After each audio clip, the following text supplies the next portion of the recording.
Hi, good afternoon. My name is Eileen Salva. Today I'll be talking about why we should prevent our species from becoming extinct and abused. Basically, it's important to know how these animals are being hurt and extinct, and the reasons why.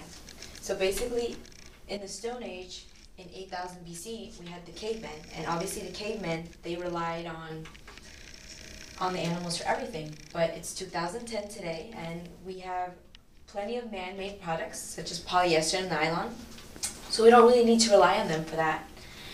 I'm pretty sure that everybody knows how the food chain works, and basically what can happen is if one of these animals die off, what it can lead to is a chain of extinction, meaning that if they die off, we can die off, and that's not a very positive thing to have. Right here we have, do we need zoos? Some people think we do because they're educational, and the thing is that other people believe that they're cruel because the animals are imprisoned and they're caged up. And the sad reality is that if these animals keep being tortured and abused like this and they become extinct, the only place we'll be able to see them is in zoos only. So it's really important, not only for their sake, but for ours. Okay, now the ways that they're becoming extinct is, for one, we have deforestation. About 70% of land animals and plants, they live in forests. So basically, if we cut down the trees, they're not going to have anywhere to live. So that's also really bad because we also breathe because of trees, it helps us too. In Japan, there are dolphins that are killed every year in the thousands, and they're stabbed with spears and their throats are slashed, and it's only thought of as a form of pest control. So it's not really because of their meat or anything, it's just a type of pest control. Contrary to the belief that animals are dead before they're skinned, it's false. Here we have a rabbit that was skinned and it's still alive. In South Africa, 261 rhinos were killed by poachers this year only because their horns are worth so much that they're more expensive than gold. In China, there are no rules for fur farms.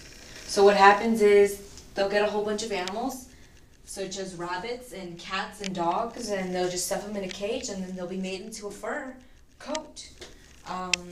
And actually, some of these cats and animals, they still have their collars on, so it means that they were somebody's pet, Okay, now the reasons what they're being made into, it's pretty sad to think that they're just being killed brutally, and they're only being made into these things. It's unnecessary. Like the grizzly bear, their meat is unedible. So basically, what's used are their rugs, their pelts, which are made into the rugs, and then their skulls are the only things that are being used, and the meat is being discarded. Here we have trophies, if you will, from the people that hunt. There are actually more than 100 million animals that are killed every year by this sport, and it's unnecessary, and it's cruel, and it's brutal. This is the tiger skull. There are only about 3,200 left in the wild, and basically they're used, well, obviously for their skulls and their fur, but also their teeth are also used for Chinese medicine practices. This is a leather shoe, which in this case was made by an alligator, which was beaten to death with an axe. And not only that, but these alligators can live up to 60 years. And these farms where they keep these alligators, they only live up to 2 years, and then they're killed to be made into this shoe. Here we have a sad monkey, obviously, because it's being tested on. There are actually 15 million animals that are used to be tested on. It's pretty cruel, it's pretty brutal, and this is what's happening in our society, and it's a problem to me because I think about, our future, and I think about what can happen when all these animals are extinct. We might only be able to see them in zoos. Think about our kids. We're all animals, and I think for those of you that really do care, there are options. The first would be to stop eating meat altogether, although I know it can be very difficult. because of our society and everything. And the second option we can look into are for products that are labeled cruelty free. There's actually a list. PETA does have a list, and in that list includes companies such as CoverGirl and Clorox and Glade, and they do not test on animals. So this is what we need to look out for.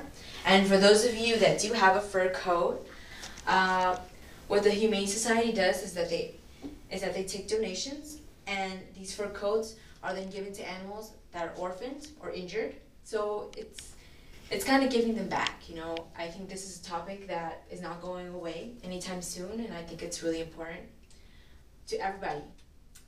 Thank you for your time.